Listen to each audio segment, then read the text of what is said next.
కట్టలేనయ్యా నీ ప్రేమను, అవధులేని ప్రేమ నా తండ్రి ప్రేమ. వెలకట్టలేనయ్యా నీ ప్రేమను, అవధులేని ప్రేమ నా తండ్రి ప్రేమ. వెలకట్టలేనయ్యా కన్న తల్లి ఇవ్వలేదే నీ ప్రేమను, కన్న తండ్రి చూపలేదే నీ ప్రేమను, కన్న తల్లి ఇవ్వలేదే నీ ప్రేమను, కన్న తండ్రి చూపలేదే నీ ప్రేమను. ఏమివ్వగలనయ్యా నీ ప్రేమకు, ఏమిచ్చి నీ రుణం నే తీర్చగలను. ఏమివ్వగలనయ్యా నీ ప్రేమకు, ఏమిచ్చి నీ రుణం నే తీర్చగలను. వెలకట్టలేనయ్యా నీ ప్రేమను, అవధులేని ప్రేమ నా తండ్రి ప్రేమ. వెలకట్టలేనయ్యా మారాల బ్రతికానయ్యా, మధురముగా మార్చావయ్యా.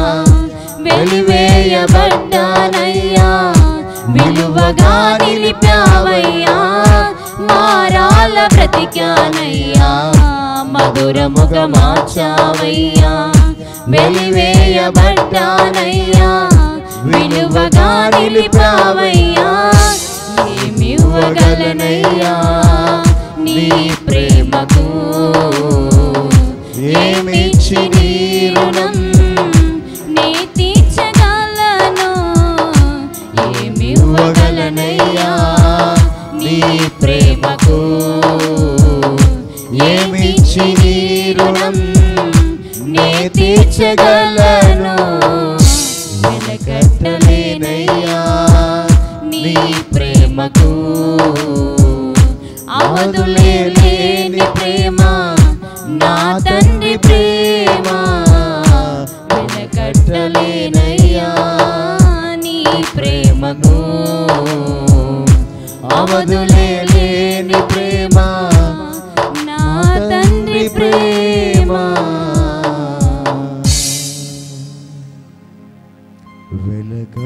వెలకట్టలేనయ్యా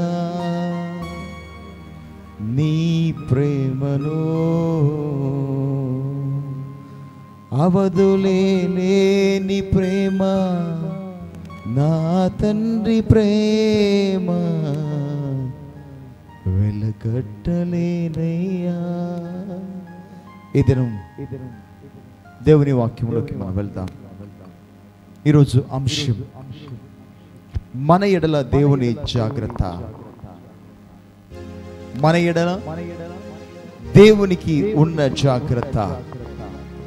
దేవుడు మన ఎడల ఏ జాగ్రత్తలు తీసుకుంటున్నాడు, దేవుడు మన ఎడల ఏ జాగ్రత్త కలిగి ఉన్నాడు, ఆయన ఏ ఉద్దేశమును కలిగి ఉన్నాడు అని మనల్ని ఎలా ప్రేమిస్తున్నాడు, మీకు కొన్ని విషయాలు నేను చెప్పాలని ఆశపడుతున్నాను.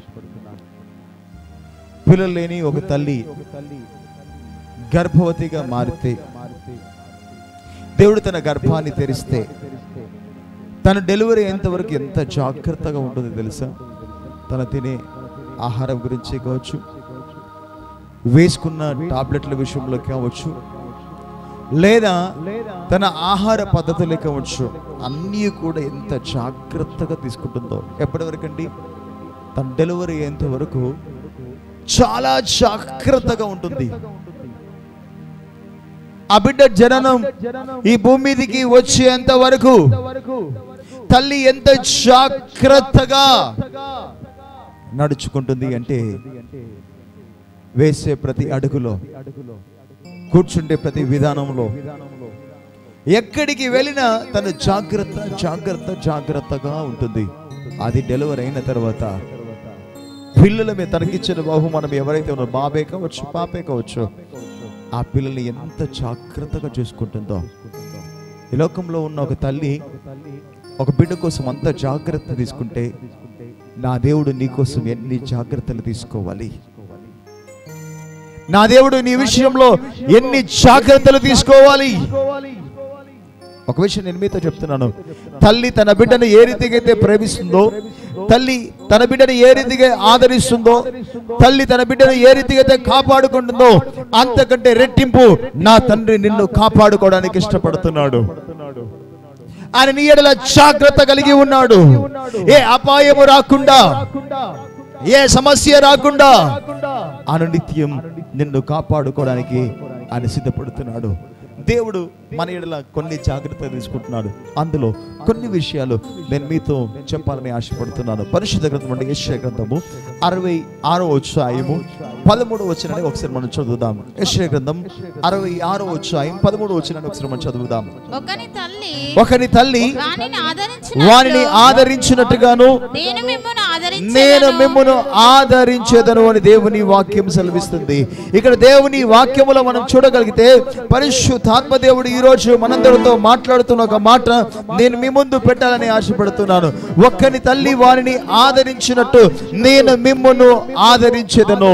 అంటే మన పిల్లల్ని ఏ రీతిగా అయితే మనం జాగ్రత్తగా ఆదరిస్తామో, వారికి ఏదైతే కావాలని వారు ఏడుస్తారో, వారికి ఏదైతే అవసరమని గుర్తిస్తామో, అదే రీతిగా మన తండ్రి కూడా మన గురించి అంతగా ఆలోచించి ఆదరించడానికి సిద్ధంగా ఉన్నాడు.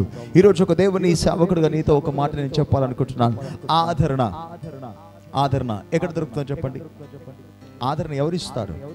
ఒక చిన్న మాట, లోకంలో మనం చూడగలిగితే ఎంతో మందికి మనం మన బాధను చెప్పుకుంటాము, కానీ తల్లి దగ్గరికి వెళ్ళి ఆ తల్లి ఒడిలో మన తలను పెట్టి ఆ తల్లికి మన బాధ చెప్పుకున్నప్పుడు, ఆ తల్లి మన తల మీద ఒక్కసారి ఇలా చేయి పెడితే మన బాధలు మన కష్టాలన్నీ మరచిపోతాం.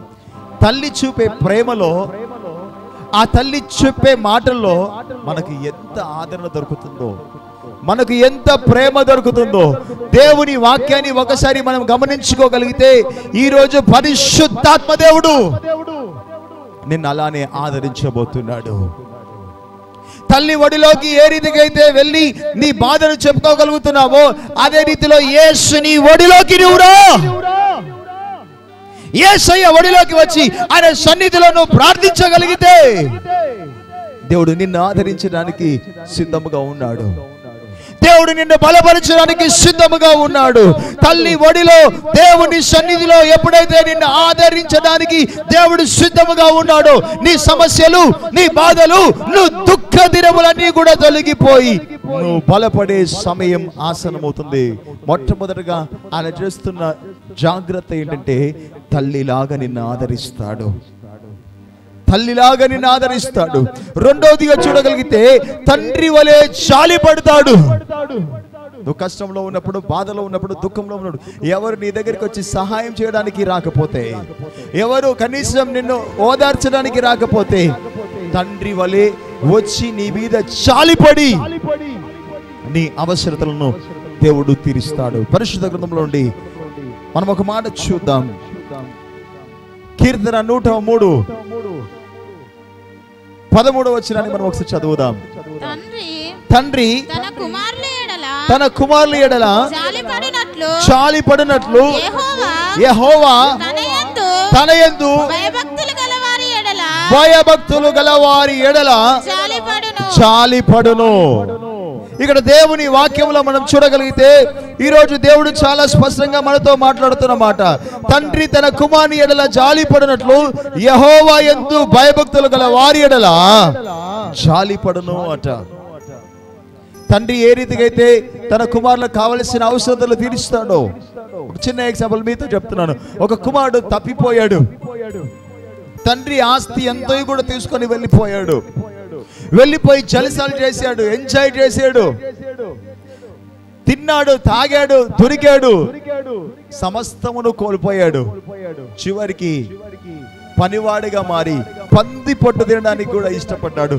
కానీ యజమాడు ఆ పంది పొట్టు తినడానికి కూడా అవకాశం ఎక్కుంటే, తిరిగి ఆ కుమారుడు తండ్రి దగ్గరికి వచ్చినప్పుడు ఆ కుమారుని చూసి తండ్రి జాలిపడి పరిగెత్తుకొని హత్తుకొని ముద్దు పెట్టడం మనం చూస్తున్నాం. హల్లెలూయా.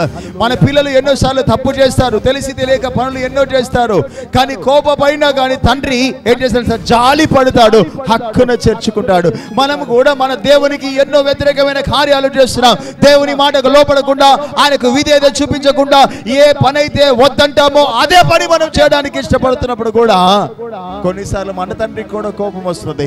కోపం వచ్చినా కానీ ఏం చేస్తా? మనల్ని చూడగానే ఆయనకు జాలి కలుగుతుందట. దేవుని పిల్లరా, ఆయనకు జాలి కలుగుతుంది. అదే రీతిగా ఈ రోజు నా దేవుడు చెప్తున్నాడు, నీ మీద నేను జాలి కలిగి ఉన్నాను. ఎన్ని వ్యతిరేకమైన కార్యాలు చేసినా, ఎన్ని తప్పుడు మార్గములను వెళ్ళినా క్షమించడానికి, జాలి చూపించడానికి నేను సిద్ధముగా ఉన్నాను. రానా దగ్గరికి నా హక్కున చేర్చుకుంటాను. నీకు కావలసిన అవసరతలన్నీ నేను తీరుస్తాను. తప్పిపోయిన కుమారుని తండ్రి ఏ రీతిగా చేర్చుకున్నాడో ఈ రోజు జాలితో నా దేవుడు కూడా నిన్ను ఆ రీతిగా చేర్చుకోవడానికి ఇష్టపడుతున్నాడు. నీ మీద జాలి పడడానికి ఇష్టపడుతున్నాడు. తల్లి ఆదరిస్తుంది, తండ్రి జాలి పడతాడు. అదే రీతిగా నా దేవుడు కూడా ఈ రోజు నీ మీద జాలి పడడానికి ఆయన సిద్ధముగా ఉన్నాడు. మూడవదిగా చూడగలిగితే ఆయన నిన్ను మోయడానికి, నడిపించడానికి సిద్ధంగా ఉన్నాడు.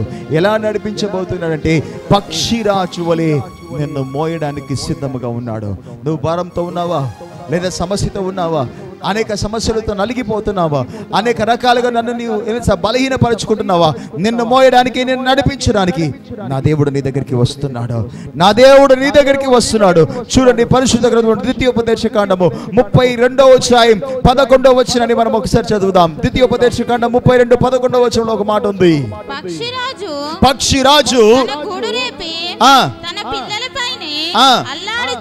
అల్లాడుచు రెక్కలు చాపుకొని వాటిని పట్టుకొని తన రెక్కల నీడ వాటిని మోయినట్లు యెహోవా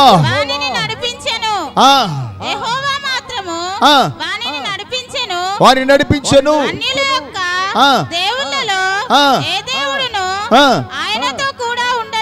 ఆయనతో ఉండలేదు. ఇక్కడ నేను మీతో ఒక మాట చెప్పాలనుకుంటున్నాను. పక్షిరాజు ఎత్తైన స్థలంలో గూడు కడుతుంది. ఎక్కడ? ఎత్తైన స్థలంలో గూడు కట్టి అక్కడ తన పిల్లలను ఏదైనా అక్కడ పొదిగి అందులో బయటికి తీసుకొచ్చిన తర్వాత, ఆ పిల్లలు బయటికి వచ్చిన తర్వాత ఆ గూటిలో నుండి ఏదైనా పక్షి రాజే తన పిల్లల్ని కిందికి నెడుతుంది. కారణం ఏంటి? తన పిల్లలు పడిపోతున్న సమయంలో వాటి రెక్కలను విప్పుకొని ఎగరాలని ఒక ఆశ కలిగి ఉంది. తన పిల్లల్ని తనతో తానే కిందికి నెట్టేసి మళ్ళీ తిరిగి వారు ఎక్కడ కింద పడిపోతారేమో అని వాటి కంటే ముందుగా వచ్చి ఏం చేస్తారు? వాటిని పట్టుకోవడానికి ప్రయత్నం చేస్తాయి. ఎప్పటి వరకు? ఆ పిల్లలు రెక్కలు విప్పేంత వరకు. ఆ ఇప్పేంత వరకు నెడుతూనే ఉంటుంది. తిరిగి వెళ్ళి మళ్ళీ మోస్తూనే మళ్ళీ పైకి తీసుకొని వస్తుంది, కాపాడుతుంది, పైకి తీసుకొని వస్తుంది, మళ్ళీ నెట్టి వేస్తుంది. ఎప్పటి వరకు అంటే రెక్కలు విప్పేంత వరకు. రెక్కలు ఎప్పుడైతే విప్పుతాయో అప్పుడు పక్షిరాజుతో పాటుగా తన పిల్లలు ఎగురుతుంటే ఆ పక్షిరాజు ఎంత సంతోషపడతాడో. దేవుడు కూడా అలానే నీకు ఎన్నో శ్రమలు, ఎన్నో కష్టాలు, ఎన్నో బాధలు నీకు అనుభవిస్తాడు, కానీ ఆయన నిన్ను విడిచిపెట్టాడు. ప్రతిసారి నీకు తోడుగా ఉంటాడు, నీ పక్కనే ఉంటాడు. శ్రమలో నిన్ను ఆదుకుంటాడు, దుఃఖంలో నీ కన్నీరు తుడుస్తాడు, ఆపదలో ఏదైనా నీ పక్క నిలబడి నీ కుడి చేయి పట్టుకుంటాడు. ఆయన మాత్రం నిన్ను విడిచిపెట్టాడు. ఆయన పేరే ఉన్నవాడు అనువాడు. ఆయన ఏ సమయంలోనైనా నేను నీకు తోడై ఉన్నానని ఆయన చెప్తున్నాడు, కానీ ఆయనను మనం మరచిపోతున్నాం. నువ్వేమనుకుంటా తెలుసా? నేనే మోయగలుగుతున్నాను, నా బరువు నేనే మోస్తున్నాను, నేనే నా జ్ఞానంతో నడుస్తున్నానని నువ్వు అనుకుంటావు. కానీ ఆయన తీసుకున్న మూడవ జాగ్రత్త ఏంటంటే నిన్ను మోయడం, నిన్ను నడిపించడం. నువ్వు వెళ్తున్న మార్గంలో బరువైనది ఏదైనా మోస్తే ఆ బరువును ఆయన మోసి నీ కాడిని సులువుగా చేస్తున్నాడు దేవుడు. నువ్వు కష్టంలో ఉన్నప్పుడు ఆ కష్టాన్ని ఆయన స్వీకరించి నిన్ను సంతోషంతో నింపడానికి, నిన్ను ఆనందంతో నింపడానికి, నువ్వు వెళుతున్న ప్రతి మార్గములో నీకంటే ముందుగా వెళ్ళి, వెళుతున్న మార్గములో పోట్రాయి ఉందా, లేదా ముళ్ళున్నాయా, లేదా కంచెర ఏదైనా నా పిల్లలకు కాళ్ళకి ఏదైనా తగులుతుందా అని జాగ్రత్తగా చూస్తున్న దేవుడు నా దేవుడు. పిల్లలారా, నా దేవుడు ఏ సమయంలోనైనా, ఏ బాధలోనైనా నిన్ను తోడుగా ఉండి నడిపించడానికి సిద్ధపడుతున్నాడు. ఆయన చెప్తున్న ఒక మాట, మొట్టమొదటిగా తల్లి వలె నిన్ను ఆదరిస్తున్నాడు, రెండోదిగా తండ్రి వలె జాలి పడుతున్నాడు, మూడోదిగా పక్షిరాజు వలె నిన్ను మోస్తున్నాడు, నాలుగోదిగా నేను నీతో చెప్తున్నాను, కాపరి వలె మనల్ని ఆయన వెతుకుతున్నాడు. కాపరి వలె ఆయనను వెతుకుతున్నాడు. కాపరి లక్షణం ఏంటి తెలుసా? ఒక్క గొర్రె కూడా తప్పిపోకూడదు, ఒక్క గొర్రె కూడా ఆపదలో ఉండకూడదు, ఒక్క గొర్రె ప్రమాదంలో పడకూడదు అని ఆ కాపరి ఏం తెలుసా, తన మందను వెతుకుతుంది. చాలాసార్లు నువ్వు దేవునికి వ్యతిరేకమైన కార్యాలు చేసి దారి తప్పిపోతున్న సమయంలో మళ్ళీ తిరిగి దారికి తీసుకురావడానికి ప్రయత్నం చేస్తావు. ఈ కాపరికి ఉన్న లక్షణం ఏంటంటే దారి తప్పకుండా నిన్ను కాపాడుకోవడమే. చూడండి, పరిశుద్ధ గ్రంథంలో నుండి యెహెజ్కేలు గ్రంథం 34వ అధ్యాయం 12వ వచనం చదువుదాం ఒకసారి. తమ గొర్రెలు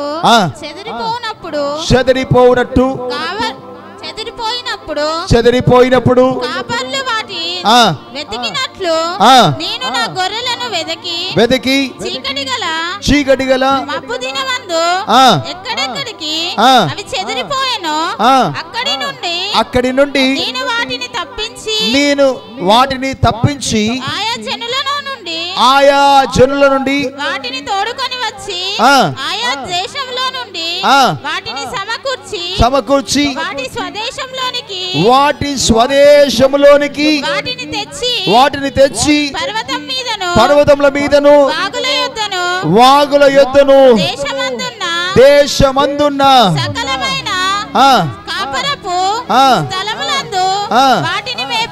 వాటిని నేను మేపుదును.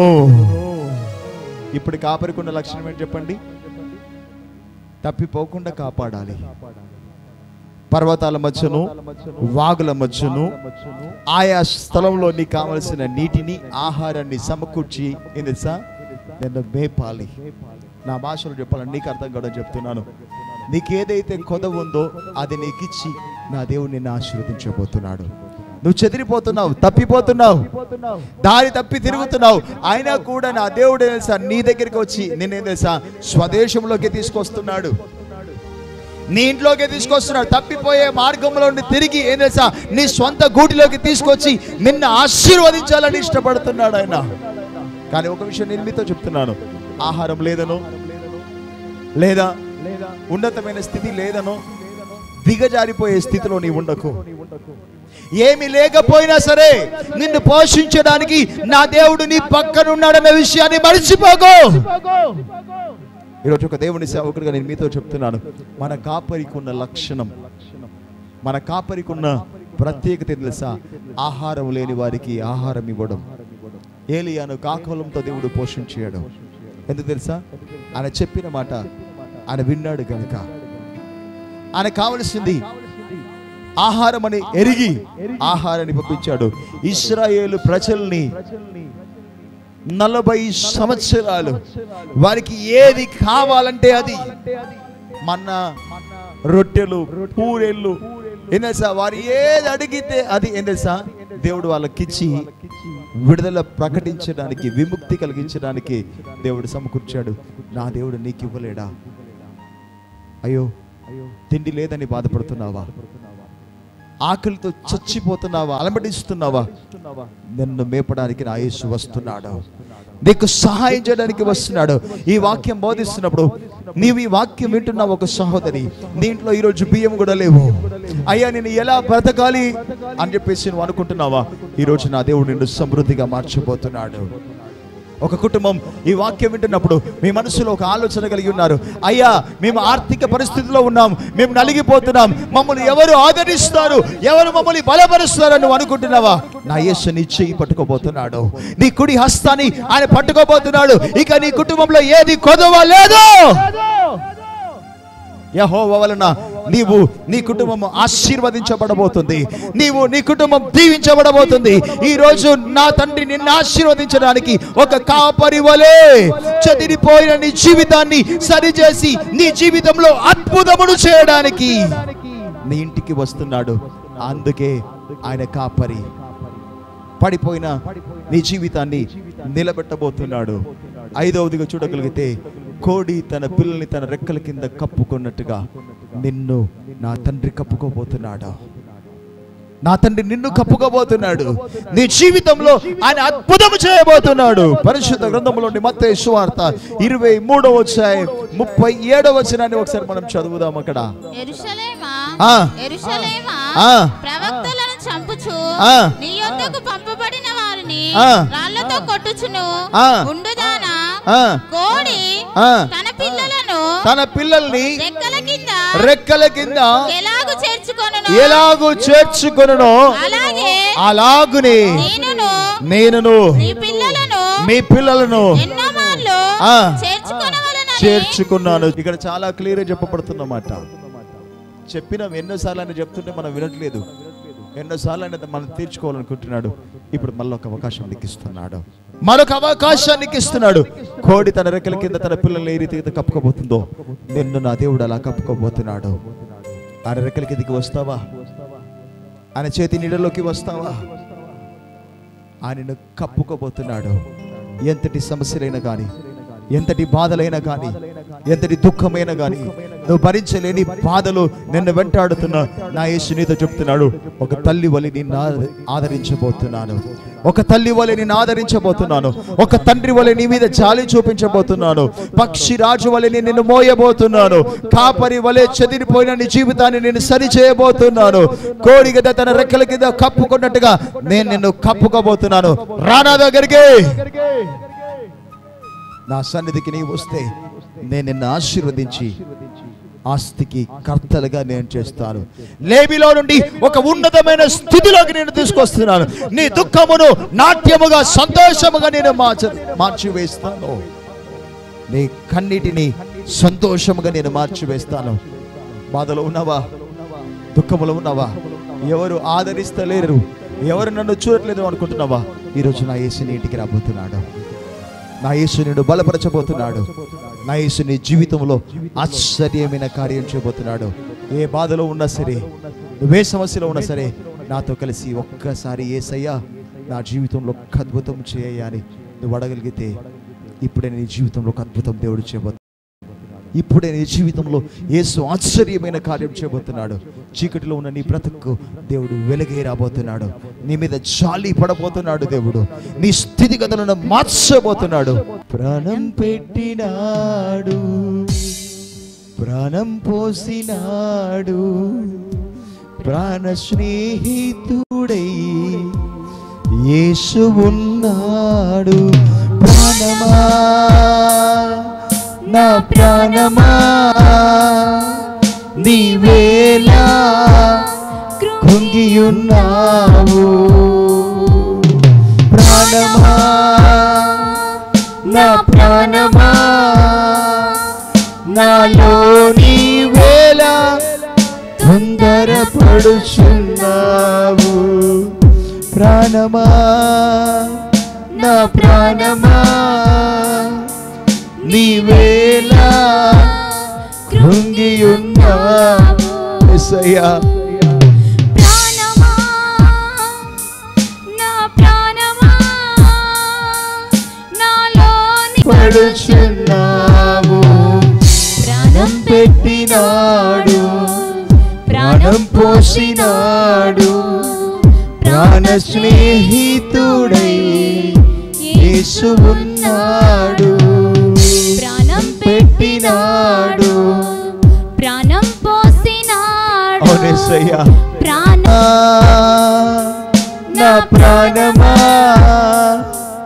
నీవేలా కృంగి ఉన్నావు. ప్రాణమా నా ప్రాణమా నాలో నీవేలా తొందరపడుచున్నావు. ప్రాణం పెట్టినాడు, ప్రాణం పోసినాడు, ప్రాణ స్నేహితుడై యేసు ఉన్నాడు. నిన్నటి బాధలు, నేటి సమస్యలు, రేపటి గూర్చిన విచారములు, నిన్నటి బాధలు, నేటి సమస్యలు, రేపటి గూర్చిన విచారములు, నీకెందుకే నా ప్రాణమా, నీకెందుకే నా ప్రాణమా, నిన్న నేడు యుగయు ఉన్నవాడను వాడు తోడై నీతో ఉండగా. ప్రాణమా నా ప్రాణమా నీవేలా కృంగి ఉన్నావు. ప్రాణమా నా ప్రాణమా నాలో నీవేలా తొందరపడుచున్నావు. ప్రాణం పెట్టినాడు. ప్రాణమా నా ప్రాణమా నీవేలా కృంగి ఉన్నావు. ప్రాణమా నా ప్రాణమా నాలో నీవేలా తొందరపడుచున్నావు. నాతో పాటుగా ఏకీభవించి కళ్ళు మూసుకొని ప్రభా అద్భుతం చేయని అడుగు. ఒక్కసారి అద్భుతం చేయని అడుగు. ఒక్కసారి అద్భుతం చేయదేవా అని అడుగు. యేసయ్య ఒక అద్భుతం చేయబోతున్నాడు. నాతో పాటు ఏకీభవిస్తావా? ఇప్పుడే నీ చీకటి శక్తులు తొలగిపోతున్నాయి. నీ కుటుంబంలో మాంత్రిక కట్లు తెంపబడబోతున్నాయి. దురాత్మ శక్తుల ప్రభావాలని గడగడ వణకబోతున్నాయి. ఆదరించడానికి దేవుడు వస్తున్నాడు. బలపరచడానికి దేవుడు వస్తున్నాడు. మోయడానికి, నిన్ను నడిపించడానికి నా దేవుడు నీ ఇంటికి వస్తున్నాడు. బలపడు. బలమైన కార్యాలు దేవుడు చేయబోతున్నాడు. నాతో పాటు ఏకీభవించి ప్రార్థించుదాం. ప్రార్థన. సకల ఆశీర్వాదాల కారణభూతుడైన యేసయ్య, నీ పాద సన్నిధికి వస్తున్నాను. ఆదరణ లేక కృంగిపోతూ వేదనతో నలిగిపోయిన నీ బిడ్డల్ని ఒక్కసారి ఆదరించయ్యా. వారి జీవితంలో అద్భుతం చేయయ్యా. తప్పిపోయి మా జీవితం ఏమైపోతుందో, మా బ్రతుకు ఏమైపోతుందో అని కలవరపడుతున్న వారి మీద ఒక్కసారి జాలిపడి వారికి దరికి చేర్చయ్యా. చెదిరిపోయిన వారి జీవితాన్ని ప్రభా ఒక్కసారి కట్టుదేవా. కాపరి వలె మందను సరిచేసినట్టుగా నీ బిడ్డలు మీరు సరిచేసి నీ రెక్కల కింద భద్రపరచుకొని వారికి కావలసిన ప్రతి అవసరత తీర్చండి. ఆర్థిక ఇబ్బందులు ఉన్నాయా? అనారోగ్యంతో బాధపడుతున్నారా? లేమితో అల్లాడుతున్నారా? వారు ఏ స్థితిలో ఉన్నా సరే వారిని ఒక్కసారి లేపి నీకు సాక్షిగా నిలబెట్టుకోమని యేసు శక్తిగల నామమున ప్రార్థించి వేడుకుంటున్నాం పరమ తండ్రి. ఆమేన్. May God bless you. దేవుడు మిమ్మల్ని దీవించును గాక. ఆమేన్.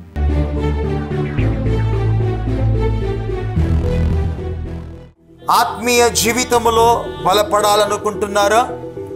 లోతైన ప్రత్యక్షతలు పొందుకోవాలనుకుంటున్నారా? బలమైన ఆత్మాభిషేకం కావాలా? దేవుని కోసం గొప్ప పరిచారకులుగా నిలబడాలనుకుంటున్నారా?